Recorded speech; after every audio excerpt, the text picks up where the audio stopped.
a mais um Café com Jesus. Que alegria estar aqui com você nessa manhã especial. Estamos num cenário totalmente novo hoje. Hoje vai acontecer uma coisa muito especial aqui. Nós vamos falar sobre um assunto que foi sugestão de uma seguidora lá no Instagram, que é sobre perseverança. E eu resolvi trazer uma pessoa que me acompanhou, né, desde o início de toda a minha jornada, meu pastor, meu mentor espiritual. E por que eu decidi trazer ele, né? Porque é um assunto que eu acho que a gente precisa de muita sabedoria milenar. Então, ele tem essa sabedoria aqui para dar para nós hoje, uma palavra para o nosso coração, para te ajudar a transbordar aí na sua vida, em todas as questões que a gente tem, né, da vida. Então, nesse mundo tem aflições, mas tem de bom ânimo, e hoje a gente vai aprender com ele aqui, juntos, no Café com Jesus. Então, é com muito prazer que eu apresento para vocês Pastor Rony, uma salva de palmas! Tem uma certa plateia aqui, que bom, que Deus abençoe. Nós estamos, além de um cenário novo, a gente está com uma plateia especial aqui. Que dia especial, né, pastor? Que dia especial, uma alegria. Que alegria estar aqui, receber o Pastor Rony. Ele me conheceu ali no início, né, pastor, de muitas questões que eu passei, que eu falo para vocês no Café com Jesus diariamente, as minhas experiências de vida, e ninguém melhor para falar do que o pastor sobre esse tempo, né? Um tempo muito difícil, mas que evolução, né? Que progresso que Deus trouxe, o Espírito Santo habitando dentro de você e te fazendo essa mulher mais madura, mais cheia de Deus, não só você, como o Kleber, seu marido, que a gente ama muito e que está aqui com a gente. Deus é maravilhoso. Uma alegria estar aqui no programa Café com Jesus. É um prazer receber, pastor. Vamos bater esse papo, sim, sobre perseverança.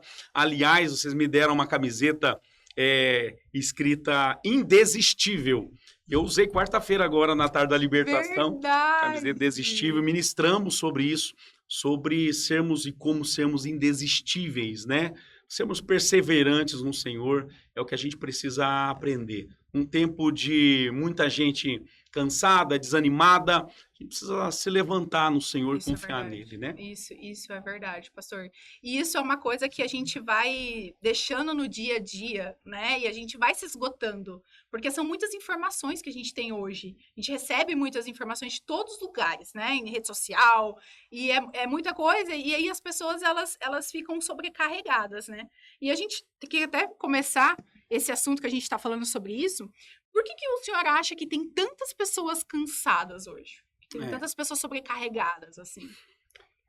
Hoje é falado sobre uma sociedade do cansaço, né? Tem um livreto bem pequenininho, de um filósofo alemão, que ele escreveu um livro chamado Sociedade do Cansaço, que ele faz uma diferenciação entre a sociedade do passado, que era uma sociedade mais organizada no seguinte sentido de nós obedecermos, nós já sabemos o que nós fazemos, então assim, você é obrigado a fazer por isso. Esse é o processo, é uma sociedade mais disciplinada, digamos assim.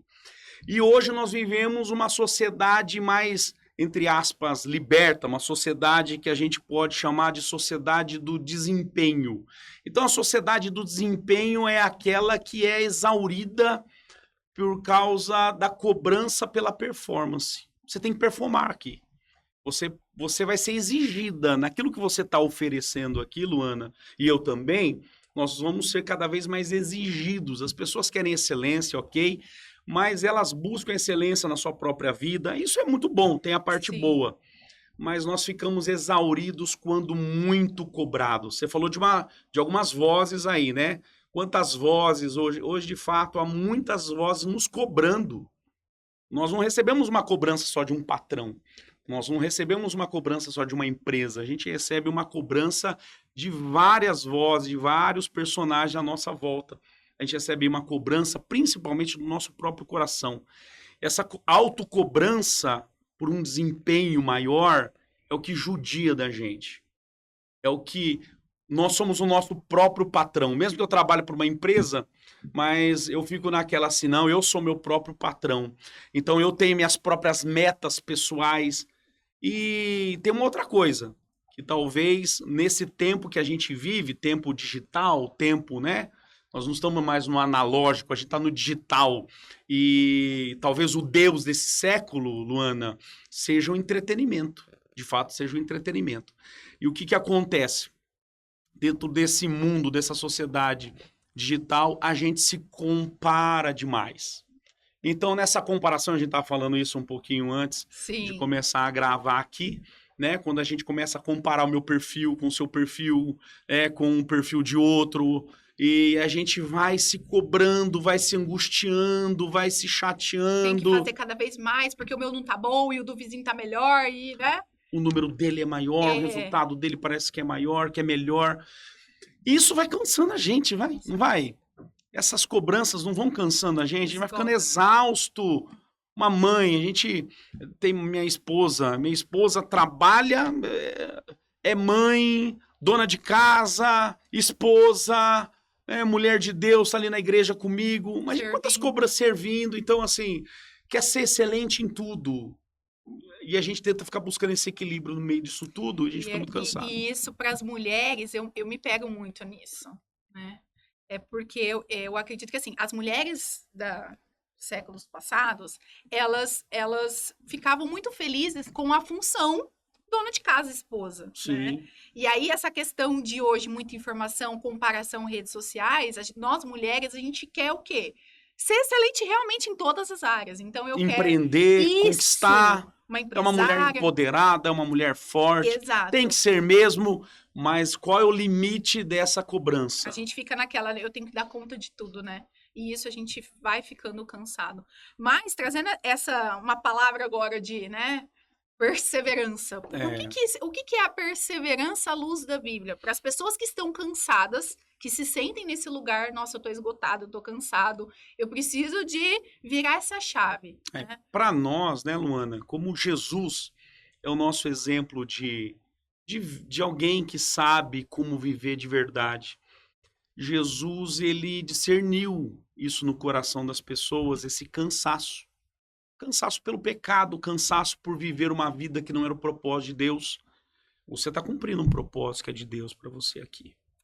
Que é ministrar, transbordar no coração das mulheres, transbordar no coração das pessoas. Esse é o seu propósito. É o propósito de muitas mulheres que às vezes não estão sabendo como desenvolver, como se desenrolar, como proceder. Talvez, estando ligado aqui com a gente nesse canal, ligado na Luana, talvez possa perceber e discernir no seu próprio coração qual é o propósito de Deus para você.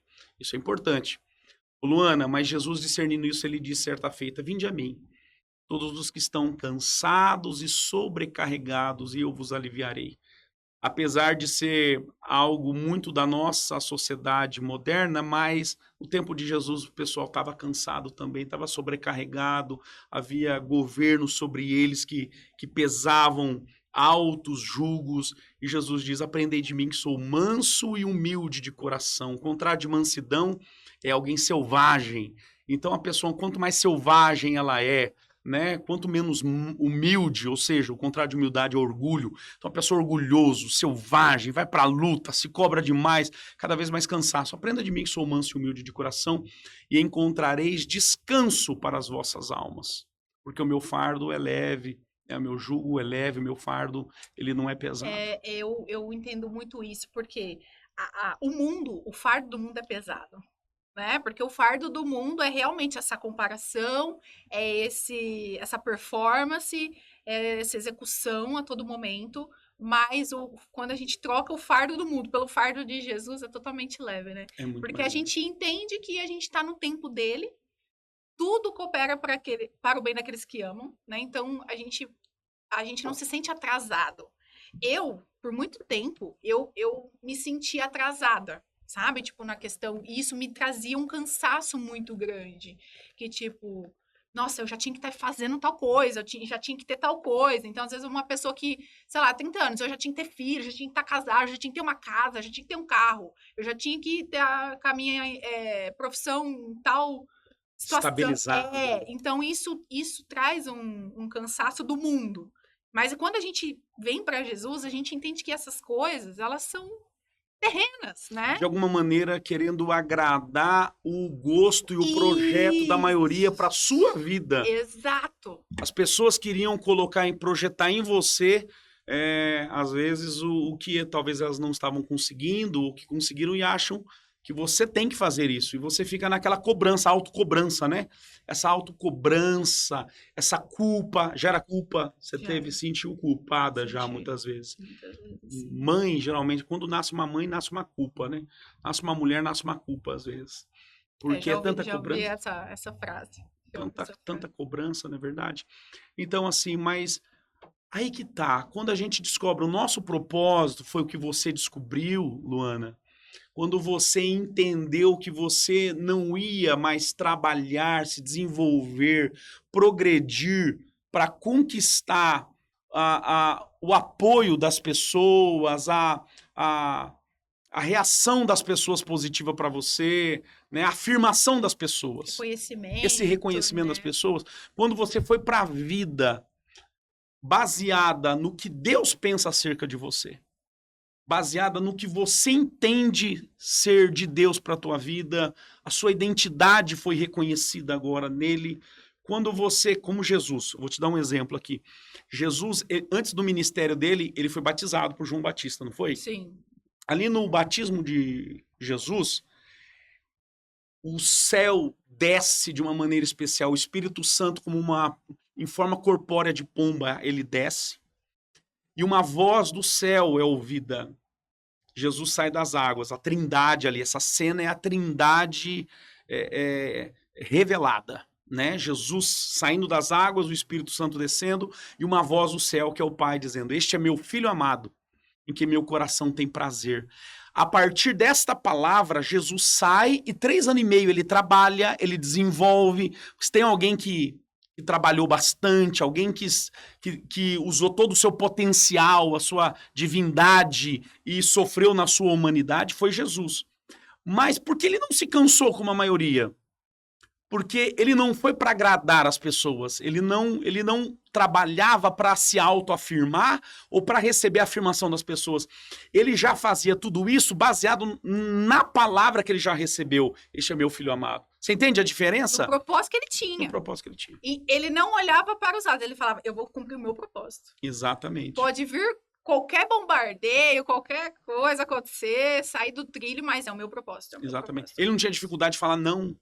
Né? Foi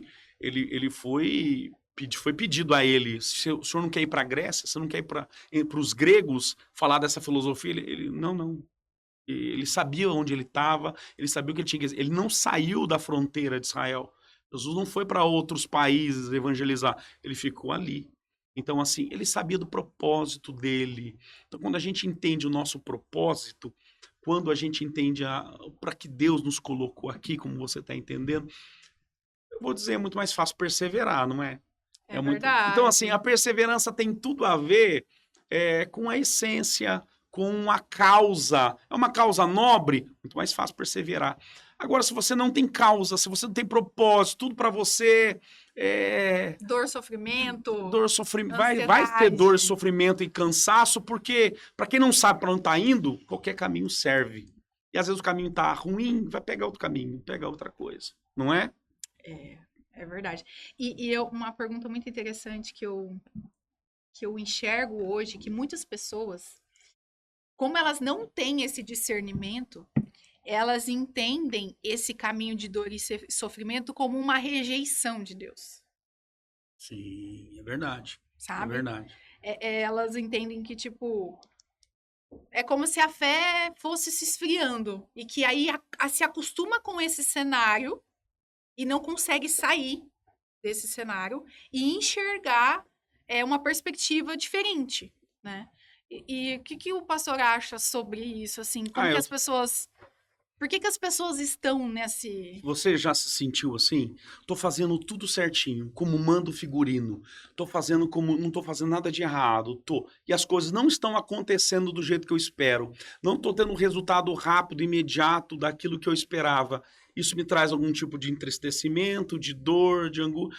O que tá faltando? Tô sendo rejeitada por Deus? Eu tô sendo esquecida por Deus? Será que Deus não tem nada na minha vida? Já se sentiu assim?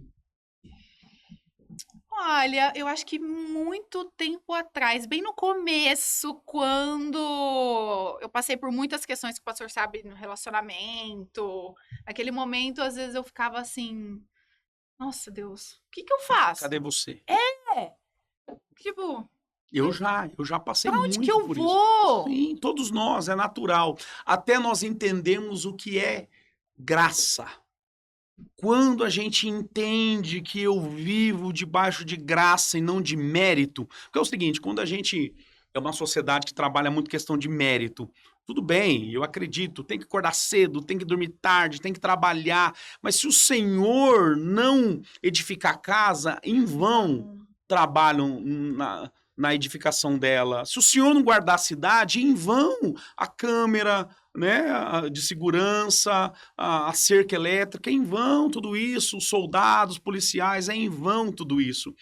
Então, assim, como que eu vivo debaixo do quê? Do mérito, do eu mereço? Quando eu vivo debaixo do mérito, aí eu mereço, Luana, eu fiz por onde? Então, quando é o contrário, não deu certo, então a culpa é minha, então Deus se esqueceu de mim.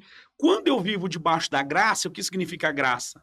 Graça significa favor imerecido. Sim. Poxa vida, quando eu recebo coisas maravilhosas de Deus sem ter merecido, pela misericórdia dele, eu trabalhei. Mas é o Senhor que está trazendo o meu sustento. Eu vivo debaixo dessa perspectiva de graça. Eu estou pensando aqui, mas quem me dá sabedoria é Deus. Eu estou suando a camisa. Kleber chegou aqui suado a camisa dele, trabalhando. Tá no pega, no dia a dia. Mas quem dá o sustento? Tem outras pessoas também suando a camisa. Sim. Quem dá o sustento é o Senhor, quem guarda é o Senhor, quem tem misericórdia é o Senhor. Eu vivo debaixo dessa perspectiva, eu entendo isso. Quando as coisas estão ruins, eu também estou debaixo dessa perspectiva de que, opa, as coisas não estão dando bem, eu persevero, eu mantenho a fidelidade com Deus, porque eu também vivo debaixo de graça e as coisas difíceis podem acontecer. Eu tenho um exemplo de Jó, eu tenho um exemplo de Paulo, eu tenho um exemplo de Jesus. Fizeram as coisas como manda Sim. a palavra. E as coisas não saíram do jeito que a gente achou que deveria ou merecia sair. A gente sai dessa questão de merecimento. A gente entra numa dimensão de graça, favor imerecido. Entendeu? Então, é esse conceito que a gente precisa entender, o conceito de graça versus mérito. A gente tem que viver nessa perspectiva de graça. Mas para a pessoa entender isso, ela tem que passar, assim, por um processo de... Ela precisa de ajuda, porque às vezes muitas pessoas... Eu não entendia isso sozinha, né? E aí, muitas vezes, eu queria desistir das coisas. O pastor já pensou em desistir, assim, em alguns momentos que você se pega nessa e você... Porque o caminho mais fácil é desistir. O caminho mais fácil é desistir. É a gente falar assim, vou abandonar tudo, não quero saber. Eu tô passando um problema no casamento, não tô conseguindo reconhecer a graça, pedir ajuda, eu vou desistir. Eu tô passando por um momento com os meus filhos, não tô conseguindo, eu vou abandonar, não quero saber. Eu tô passando por problema... Porque as questões da vida, né? Eu tô tentando trazer, assim, para as questões da vida. Então, eu enxergo, eu fui... Não sou mais, estou curada em nome de Jesus. Amém. Que eu era uma mulher que desistia muito fácil. Eu queria desistir muito fácil. Sabe, uma pessoa negativa, uma pessoa que queria desistir? Mas quando eu consegui resgatar essa identidade em Cristo, eu não consigo mais desistir. Eu vou até o fim, sabe? Eu falo, não, Deus está comigo, eu vou até o fim.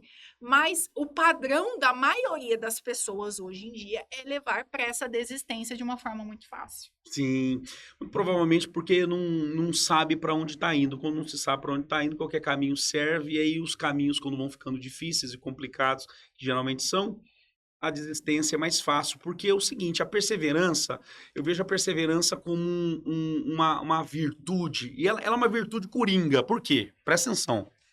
Ela é uma virtude coringa, porque ela sozinha não significa muita coisa. Por quê? Porque imagine, a perseverança é a mãe de todas as outras virtudes. Então imagine que uma pessoa tem uma virtude, ele é fiel, ele é leal. Mas se ele não tem perseverança em ser fiel, ele é fiel 5 anos só. Depois ele não vai ser mais fiel. Ele não tem a perseverança na fidelidade. Ele não tem perseverança na alegria. Ele não tem perseverança. Então, assim, é uma hora alegre, outra hora triste, outra... Então, assim, é ruim, é uma inconstância só. Então, a perseverança é essa virtude mãe de todas as outras virtudes. A gente precisa dela para as outras virtudes. Então, eu sou uma pessoa pacífica. Tá, perdi a perseverança, agora que eu sou violento. Então, eu preciso da perseverança para dar constância para minha pacificação, para minha fidelidade, para minha lealdade, entendeu?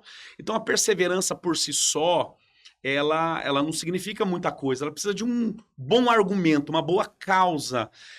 Quando eu tenho essa causa, eu tenho esse motivo nobre. Agora eu tenho um motivo nobre. Por que você não é desistente mais? Por que você é perseverante hoje? Porque você entendeu quem você é. Você entendeu o valor de quem é a sua família.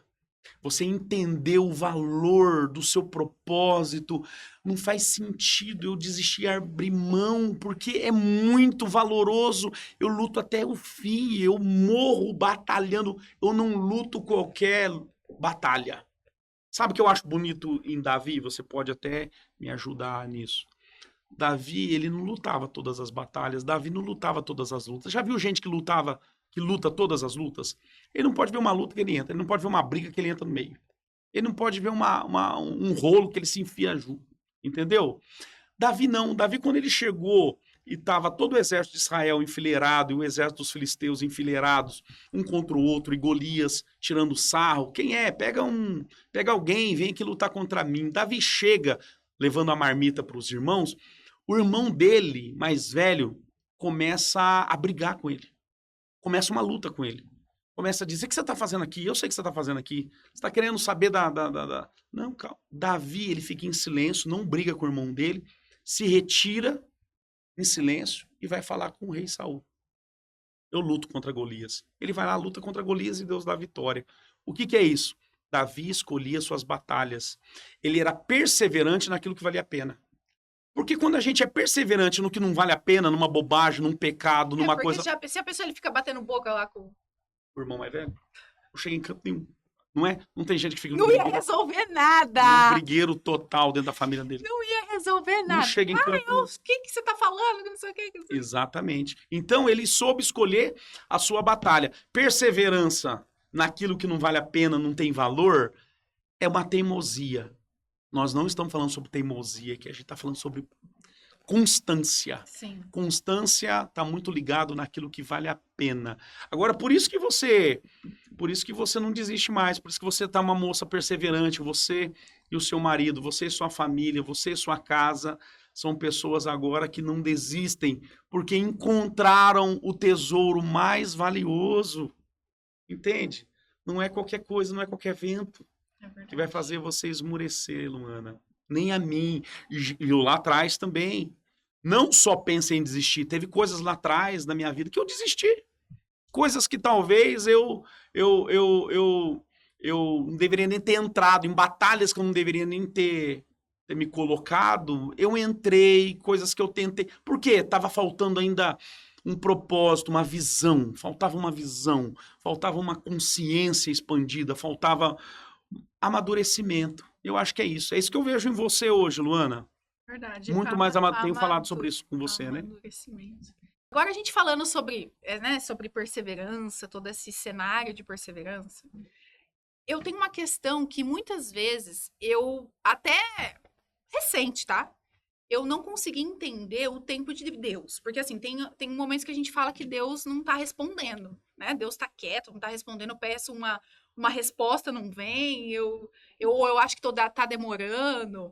É bem isso, né? Às vezes eu acho que Deus demorou até eu encontrar esse caminho. E eu acho que tem muitas pessoas que passam por isso também. Fala, nossa, o tempo de Deus. Como que é o tempo de Deus? O que o pastor traz sobre o tempo de Deus? Porque o tempo de Deus é totalmente diferente do nosso, né? Eu já ouvi falar que Deus criou o mundo, né?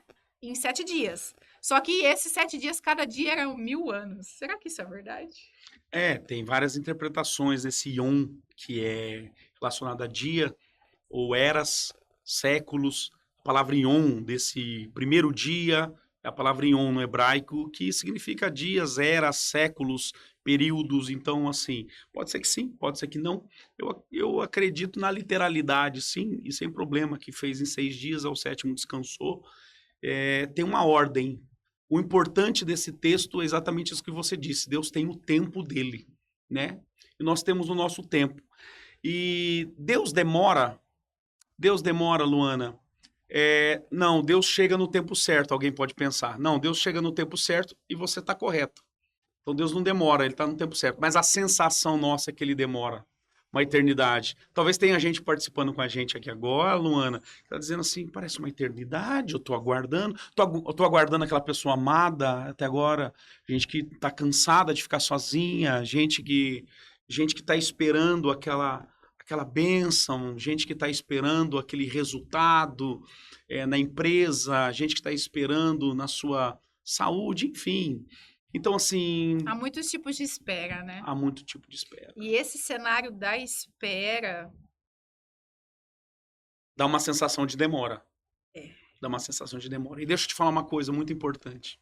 E se eu disser que a demora de Deus geralmente é proposital? Proposital. Deus poderia muito bem ter tirado o povo do Egito e colocado em Canaã em questões assim de dias. nossa, Tá? essa passagem mexe muito De comigo. dias. A gente ainda vai para Israel, se Deus quiser, vamos juntos ainda para Vamos, em Israel. nome de Jesus. Amém. E a gente pode ver esse trajeto aí de uma maneira. É verdade, é verdade. E aí é o seguinte, Deus poderia tirar o pessoal do Egito, Israel do Egito, colocar em Canaã rapidinho. Mas como é que ia chegar em Canaã? Que coração chegaria em Canaã? Poderia sair de Canaã a qualquer momento, se deixar levar pelos povos que já estavam morando lá, os circunvizinhos, e deixar aquele coração. Que coração é esse que eles iam chegar em Canaã? Deus que ele faz, ele tem uma passagem muito interessante, quando Deus chama Moisés para conversar com ele no alto da montanha, e Moisés sobe. Passa 10 dias e nada, 20 dias e nada, 30 dias e nada, relâmpagos, trovões, o povo falando dele está demorando. Ele usa essa palavra, o povo diz Arão, que é o irmão de Moisés. Deus e Moisés estão demorando lá, estou achando que Moisés até morreu. 40 dias lá, Deus escrevendo os 10 mandamentos no dedo. Estão demorando. Sabe o que o povo de Israel pede para Arão? Arão, construa para nós deuses, para que a gente possa declarar aqui que foram eles que nos tirou do Egito, que nos tiraram do Egito e estão nos levando para cá. O que Arão faz? Faltou sabedoria tremenda de Arão. Ele tira as argolas, as joias das mulheres, o ouro que eles trouxeram do Egito, fundiu e fez bezerros de ouro. Bezerro de ouro. Olha o coração desse povo com a demora. A demora revela o nosso coração. Eita Deus. Então Deus, propositadamente, ele se demora para revelar o nosso coração. Saul é um outro exemplo, que é o rei que estava judiando de Davi, perseguindo Davi, tal. Ele teve um momento que estava lutando contra os filisteus e ele precisava de oração, consagração para a batalha, e Samuel era o profeta. Samuel diz, daqui 7 dias eu apareço. Demorou 7 dias e o povo começou a dispersar. Ele com medo do povo, ele falou, não, eu vou sacrificar, eu sacrifico. Só profeta podia fazer isso. Então Samuel na época ele era o profeta, era o sacerdote, ele poderia sacrificar o Senhor. Mas Saul vai lá e sacrifica, faz o que não podia fazer. Quando Samuel chega, ele diz, o que você fez, Saul? Era o 2º ano do reinado de Saul, 2º ano. Ele disse, você estava demorando, essa é a palavra, você estava demorando. E pelo fato de você estar demorando, eu fui lá e sacrifiquei. Ou seja, revelou o coração de Saul. Um coração desobediente aos princípios da palavra de Deus. Você entendeu como revela o coração? Deus, ele demora para revelar o coração. 13 anos para Davi ser rei. Entre a unção de Davi até o momento que ele sobe no trono foram 13 anos e de perseguição. Ele teve muitas oportunidades, e uma, inclusive, muito especial, quando Saul entra dentro de uma caverna onde ele estava escondido para fazer as necessidades. Saul estava fazendo as necessidades. Dormindo, né? Saul, exatamente. E aí Davi corta um pedacinho do manto dele. Ele poderia ter matado Saul, mas não, olha o coração dele. O coração dele era coração segundo o coração de Deus. Ele fala, não, eu não vou levantar minha mão contra o ungido do Senhor. Tipo assim, a demora tá angustiante. A história de Davi é muito linda, né, pastor? Linda, maravilhoso. Ó, eu vou deixar uma sugestão aqui. O que vocês acham? Que o pastor poderia voltar mais um café com Jesus pra gente falar só sobre Davi. Vai ser maravilhoso. A Eu história espero de ter Davi. café no dia até, mas eu sei que ela Que não aqui hoje só toma tem café. agora bastante. Ele falou café com Jesus, mas não tem Café café, com gente. Jesus tem a gente. Eu sem- falei, já pastor, importa. vamos focar em Jesus, que o resto tá tudo... E deixa o café de lado. Também que eu tomei Não, bastante. O dia que a gente Depois for que eu tenho falar liberdade. sobre Davi, a gente vai ter café, tá, Vamos pastor? fazer, A vamos gente vai fazer, ter vamos café. fazer. Não, porque a história de Davi é muito linda, né? Linda. Esse segundo Soube coração esperar. de Deus. Isso é importante. Ele soube esperar. Ele sentiu a demora de Deus. E ele soube esperar. Tá aí uma grande chave para o nosso entendimento. A demora proposital de Deus é para revelar o nosso coração para nós mesmos. E depois nós nos arrependemos e nos voltarmos para Ele. E Ele reparar o que precisa ser reparado no nosso coração. Então, assim, aguarda, espera, persevere. Entendeu? Esperei com paciência no Senhor. Às vezes a gente é como o Salmo 70, a gente quer o Salmo 70, verso 1, né, que diz, apressa-te, ó Deus, e me socorreu, o Salmo 70. Mas, geralmente com Deus, eu esperei com paciência no Senhor. Eu já escutei uma frase, né? E que eu comecei a pensar muito isso, que a bênção antes do tempo, ela é maldição. Olha, é isso mesmo. Né? A bênção antes do tempo, ela é maldição. Porque se você não tá com o coração preparado para você receber aquilo, você mesmo pode se destruir com aquilo. É verdade, eu conheci muitas pessoas que as bênçãos ele conseguiu transformar em maldição. Porque exatamente por isso, né? Foi antes do tempo. Aliás, em Provérbios diz, né? Herança adquirida antes da morte dos pais é maldição. Porque tem um tempo certo para receber. Recebe herança. Olha o filho pródigo, ele pegou a herança do pai antes do pai morrer. Então, assim, tem gente que só está pensando na herança e esquece da relação. É triste isso, né? Então, assim, a demora é para revelar o nosso coração de fato. Você tem razão. Esse é o processo, né? O famoso processo. A gente não entende esse processo. Mas hoje eu tenho percebido que porque a gente quer só a hora que acontece, né? Ah, quando isso acontecer? Então, quando Deus responder, quando isso acontecer? Mas a gente não foca nessa jornada, que é realmente esse trabalhar de Deus no nosso coração, né? Essa jornada. Quem que a gente está se tornando nessa jornada? Por quê? Enquanto a gente não perceber isso, e aí a gente olhar para essa jornada e ver quais são as coisas que eu preciso melhorar, a gente vai ficar nesse tempo. Deus não vai passar a gente de fase, né? É verdade. Deus não vai passar A gente não consegue adiantar essa demora de Deus, mas a gente consegue atrasar a demora de Deus. Já está demorando, a gente consegue atrasar, não é? A gente consegue atrasar, mas não consegue adiantar. Isso que eu fiquei um bom tempo, sabe? Que eu ficava, Deus não me responde, Deus não fala comigo. Eu escutava as pessoas ao meu redor, Deus falou comigo, Deus falou, eu falava, gente, como que Deus falou com você? Deus não fala comigo. Só que aí eu comecei a ter mais intimidade, né? E abrir mesmo o coração para Deus. E falar, Deus, não seja feita a minha vontade, mas seja feita a tua vontade. Uma passagem que me marcou muito foi Jesus no Getsemane, quando ele tá lá com o coração aflito e ele fala, Pai, se possível, afasta de mim esse cálice, mas que não seja feita a minha vontade, seja feita a sua vontade. Eu comecei a fazer essa oração. E aí eu comecei a entender muitos processos ali, né? E tudo que eu tinha que aprender. Se eu não aprendesse, eu não ia passar de fase. Então, é aprender o quê? A me comunicar, é aprender a resolver as questões que eu deixei em aberto, pedir perdão muitas vezes por coisas que eu fiz. Então, foi realmente uma mudança, sabe? Um trabalhar de Deus na sua vida. Só que, assim, é doloroso, né? Porque a gente não quer olhar para isso. Às vezes a gente pensa que Deus só está preocupado com o resultado, mas Deus, ele está no processo.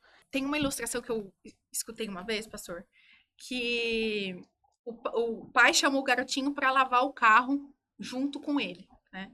Só que ele não estava interessado em como o filho ia lavar o carro, na perfeição, né, de lavar o carro. Ia ficar 100% ali, todo 100% limpo, perfeito, Ok. Não, ele não estava preocupado com isso. Ele estava preocupado no momento do relacionamento dos dois. Aquela troca, sabe? De intimidade, de ajudar ele ali, ensinar, faz desse jeito, faz daquele jeito. Então, eu entendo que o processo é mais ou menos isso. Deus não está preocupado ali na nossa performance da gente fazer as coisas tudo certo. Mas ele está preocupado na questão de relacionamento. Quando a gente entende essa necessidade, sabe? Eu vou entender os processos, mas eu vou criar uma intimidade com Deus. Porque eu só comecei a entender esses processos quando eu parei para ter intimidade. E eu achava que não precisava de intimidade. Eu achava que não precisava. O que é intimidade? Ah, eu vou orar quando eu acordar e quando eu dormir, e eu já sou de Deus, né? Mas é muito mais que isso, né? A gente tem que realmente abrir o coração e ser verdadeiro. Deus, eu acho que ele busca isso, né? Exatamente. Ser essa relação verdadeira. Vai muito além de um culto de domingo à noite, né? Ou de um devocional pela manhã. É uma vida dedicada para a glória dele, né? Debaixo dessa graça, nessa perspectiva de graça, de não alta performance, pela alta performance, pensando só no resultado, pensando na afirmação das pessoas, nas respostas das pessoas ou no dinheiro, mas já indo para a vida com essa perspectiva de ele já me abençoou, ele já disse, tu és meu filho amado e eu já tenho prazer em você. Então eu saio com o meu maior potencial, eu saio com a minha vontade, com a minha energia, com a minha força e faço o melhor, já é para a glória dele, porque ele já se agrada de mim. Então o resultado vai vir naturalmente por conta dessa mesmo. intimidade, não vem? Tá vindo. Vem natural, sem a gente precisar forçar, né? Exatamente. Sem a gente precisar forçar. Não precisamos ser super-homens, super-mulheres, homens de Deus, grandes mulheres de Deus, tiveram vidas difíceis, complicadas, estiveram cansadas por um momento, recebiam alívio de Deus, se levantavam. Hoje a gente pode falar de ansiedade, hoje a gente fala de burnout, hoje a gente fala de depressão, mas antigamente não se falava esses nomes, mas as pessoas sentiam. Sim. Homens de Deus e mulheres de Deus sentiam isso tudo, sentiam esse peso da responsabilidade, se cobravam também, mas viam em Deus também o alívio da sua alma. Eu não sei se você sabe, mas aconteceu um episódio muito triste na vida do Spurgeon, pastor Spurgeon, famosíssimo pastor em Londres, chamado de Príncipe dos Pregadores. Ele tinha 22 anos, mais ou menos, ele estava dentro da igreja pregando e milhares de pessoas dentro da igreja para ouvi-lo. Imagine como não estava com intensidade, unção, tudo o que Deus estava fazendo através da vida dele. Ele tinha 22 aninhos apenas. Alguém gritou de forma, eu vou falar de maliciosa mesmo, gritou fogo dentro da igreja, fogo, fogo, e saiu a multidão atropelando o outro, morreu umas 7 pessoas. Aquilo ali desencadeou no pregador Spurgeon uma grande ansiedade, uma grande depressão. Ele viveu a vida inteira dele lutando contra a depressão, contra a ansiedade. Isso é para a gente deixar bem claro aqui que é possível nós sermos perseverantes, sermos constantes no Senhor, fiéis ao Senhor, não desistirmos, apesar do que a gente sente, apesar das nossas sensações, das nossas enfermidades no coração, na mente. Esse homem foi até o final da vida lutando contra uma profunda depressão. Hoje a gente chama ele de príncipe dos pregadores, mas olha quanto tempo ele lutando. Foi um exímio ministrador da palavra de Deus, mas olha as lutas internas e não desistiu. Outro é o próprio Martinho Lutero, pai da Reforma Protestante. Ele lutava muito contra as suas dores, as suas enfermidades na alma. Ele tinha grandes batalhas interiores. Ele provavelmente sofria também de depressão. Mas olha a responsabilidade que estava nas mãos dele, olha o peso de glória que estava sobre ele. E tudo isso gera uma pressão tremenda, mas ele levava para o Senhor. É para o Senhor que a gente deve levar quando a gente está cansado. É para o Senhor que a gente deve caminhar. É o todo dia com Ele que fez a diferença na vida desses homens e pode fazer na vida sua, pode fazer na nossa vida. E eu ia realmente falar sobre isso. Eu ia falar o que uma pessoa que está cansada pode fazer para mudar isso, né? Tipo, não desistir. Mas é a gente ter esse entendimento, né? Que é no Senhor. Exatamente. Cumprindo as disciplinas, né, espirituais da nossa vida, o jejum, consagração, a oração, a vida em família cristã, sabe? Comungar, ter comunhão. A Bíblia diz assim que quão bom e quão suave é que os irmãos vivem em união. É como óleo fresco derramado sobre a barba de Arão, e vai descendo, escorrendo sobre o corpo, vai até as orlas das vestes, sabe? E ali o Senhor ordena a vida e a bênção para sempre. Ou seja, a vida e a bênção, ela nos acompanha. A vida e a bênção está onde? Na comunhão. Quando a gente abre, porque você fez uma coisa muito importante, você poderia muito bem pegar toda essa vontade de crescer, se desenvolver, você e o Kleber tinham uma sede por progredir, evoluir na vida, expandir a consciência espiritual, crescer emocionalmente, ter uma inteligência espiritual e emocional. Vocês tinham, mas vocês poderiam ter ficado quieto, abafar isso e desistir. Não, o que vocês fizeram? Vocês foram em procura de pessoas, chaves, que pudessem auxiliá-los. Em cada fase do crescimento de vocês, vocês buscaram pessoas. A bênção que Deus tem para nós, muitas vezes passa por pessoas. Em que sentido eu digo isso? Tem gente que diz assim, o inferno são os outros. Se pessoas pensam assim, o inferno são os outros, deixa eu te dizer, o céu também, o paraíso provavelmente seja os outros. Porque se teve pessoas que te adoeceram, pessoas tóxicas, e tem pessoas que te machucaram, pessoas que machucaram você, judiaram de você e hoje você está enfermo, pode ter certeza absoluta que não é se afastando da igreja, não é se afastando do convívio com pessoas, eu não gosto de gente, meu negócio agora é bicho, não é saindo do convívio das pessoas que você vai se sarar, não. Deus vai usar pessoas para te curar. Deus vai usar pessoas para te instruir. Você vai receber como mentor da sua vida, são pessoas de Deus. Foi exatamente isso que aconteceu. Você não foi em busca de mentores espirituais para o seu desenvolvimento emocional, empreendedor. Com certeza. Isso fez toda a diferença. Fez toda a diferença para vocês? Porque sozinho a gente não consegue, né? A gente tem Deus, claro. Né? A gente precisa de Deus. Primeiramente, Ele é o absoluto, né? Só que a gente é humano e a gente tem dores, e aqui nessa terra, quando a gente fala que Deus, eu sinto muitas vezes abraçada por ele, mas você se sentir abraçada por um humano também faz diferença, né? Mas a gente precisa escolher as pessoas certas, e aí hoje eu enxergo que muito tempo eu ficava escolhendo as pessoas erradas e eu não tinha ali esse direcionamento, esse resultado, né, que me fizeram a chegar no resultado que eu tenho hoje. Então, eu gosto muito da expressão que eu conheci muitos amigos de Cristo depois dessa transição, sabe? Eu conheci muitos amigos de Cristo que me fizeram... Porque não é falar o que você quer ouvir, é falar o que você precisa ouvir. Então, eu ficava querendo esse vazio inconstante, sabe? Essa comparação inconstante, esse cansaço inconstante. E sempre, toda vez, eu estava agoniada. E até que eu conheci pessoas, fiz um curso na nossa comunidade. E eu aprendi o que era importante, que era a intimidade. Só que eu tive pessoas que me abriram os olhos. Luana, não vai para esse caminho. Olha para esse caminho. E quando eu olhei para esse caminho, eu fui resgatada. Falou, mudou tudo. Então, é realmente essa questão de pessoas, né? Você ter as pessoas certas vão te ajudar a você ser perseverante no caminho, a você olhar para o processo, entender qual fase você tá, ver o que você precisa mudar, e aí Deus te passa de fase.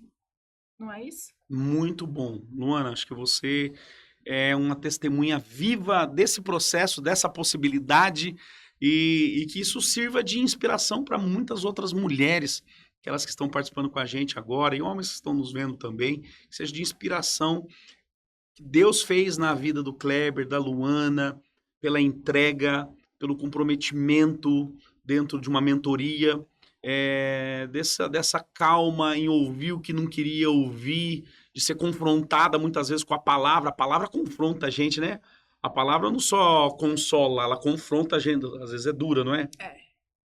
E a gente se acalmar em Deus e a gente reparar o que tem que ser reparado em nós e nos voltarmos mais para o Senhor. A gente encontra descanso para a nossa alma, não é verdade? E aí a perseverança acontece, né? Acontece, você não desiste mais porque tem uma causa muito nobre, tem uma causa que vale a pena pelo que lutar.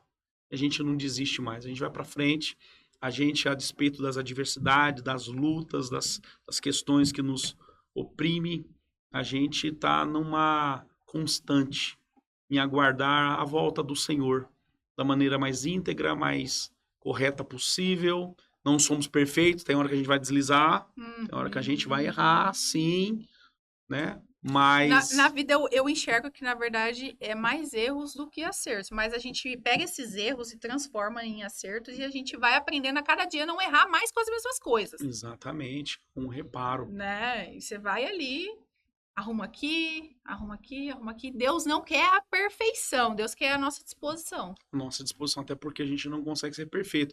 Tem até uma ilustração de quando eu andava de bicicleta, e às vezes estourava ou furava o pneu e eu levava no moço que consertava a bicicleta. Ele pegava a câmara de ar, antigamente câmara de ar, né? Antigamente era mais a gente pobre que usava a bicicleta. Hoje eu sou rico que tem bicicleta. É verdade, E não tem mais câmera de ar, não tem mais câmera de ar. O mundo gira, né? É verdade. E aí pegava a câmara de ar e ele botava pressão na câmara de ar e era exposto o furo. E aí ele colocava na bacia, era exposto o furo pela pressão de ar que colocava dentro. Ele fazia o reparo. E depois ele colocava mais pressão para mostrar agora não um furo, mas que foi reparado. Isso que eu estou falando não tem nada a ver com bicicleta. Tem a ver com a gente, tem a ver com o nosso coração.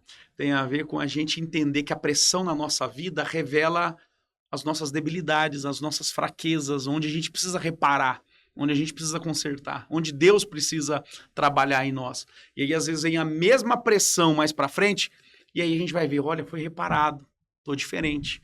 Hoje vem pressões, talvez da mesma proporção ou maior lá do seu passado, Luana, e do meu, mas a gente olha para trás e fala, foi reparado, que bom, reparei em Deus, né? Foi consertado no Senhor, hoje eu posso descansar. Então, isso me anima a ser cada vez mais perseverante e constante no Senhor. Pastor, que tempo precioso nós passamos aqui, né? Eu tenho certeza que vai edificar a vida de tanta gente sobre esses assuntos reais da vida, né? Que a gente tratou aqui. E já fica o convite, tá?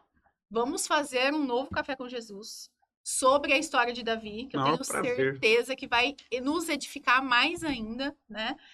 Ter esses exemplos na Bíblia, né? Pessoas reais, pessoas como nós. E a gente vai aprendendo, assim, a cada dia. Mas, assim, eu tô muito feliz de ter recebido o pastor aqui. É uma honra. Só gratidão, a gente precisa... Eu aprendi o princípio da honra. E eu queria honrar a sua vida e agradecer por tudo que o senhor fez até hoje por mim, pela minha casa, pela minha família. Me ajudou a estar aqui hoje, né? E quando a gente olha para trás é bom, né? Deus é perfeito. Mas agora me fala uma coisa. Como que as pessoas te acham no Instagram? Porque, gente, cada palavra que ele fala lá, não, vocês precisam seguir esse pastor, porque é maravilhoso, ele tem é uma honra, é uma alegria. É muito bom acompanhá-lo. Que bom, que bom, que bom. Quando já me ajudou cada pregação do senhor, meu Deus do céu. Bom, como as pessoas te acham no Instagram? Obrigado, que Deus abençoe a sua vida, que precioso estar aqui. Mas nos procure lá, no @PR_Rony Ramão, Rony com Y, Ramão, R-A-M-A-O. Deus abençoe o seu coração. A gente também tem um canal no YouTube. Que Deus possa abençoar, Pastor Rony Ramão. Muito obrigado, Luana. É sempre um prazer ter esse tempo de mesa com você, de conversa. Agora gravada. A diferença é que a conversa agora foi gravada. Que bom. Estou muito feliz de estar aqui com vocês. Hoje a gente trouxe um novo formato aqui. E eu queria falar para você se inscrever nesse canal, que esse canal serve somente para edificar a sua vida. Aqui a gente vai trazer experiências de vida. Tudo que eu estou vivendo do lado de cá, eu quero transbordar aí do seu lado e ajudar você a entender esses processos, porque a vida é real e a gente acontece, nesse mundo tem aflições, mas tem de bom ânimo. E quando a gente tem pessoas que nos ajudam na nossa jornada, né, a entender tudo isso, fica mais leve. E esse é o intuito desse canal, então se inscreve. Toda terça e quinta a gente tem vídeo aqui, você pode ativar o sininho para você não perder nenhum conteúdo. E eu faço mais um convite para você me seguir lá no Instagram, luana.motaoficial. Lá tem Café com Jesus diariamente, para você, lá a gente bate um papo mais próximo, então para você também ter esse acompanhamento diário, tá bom? E é isso, eu te espero no próximo Café com Jesus.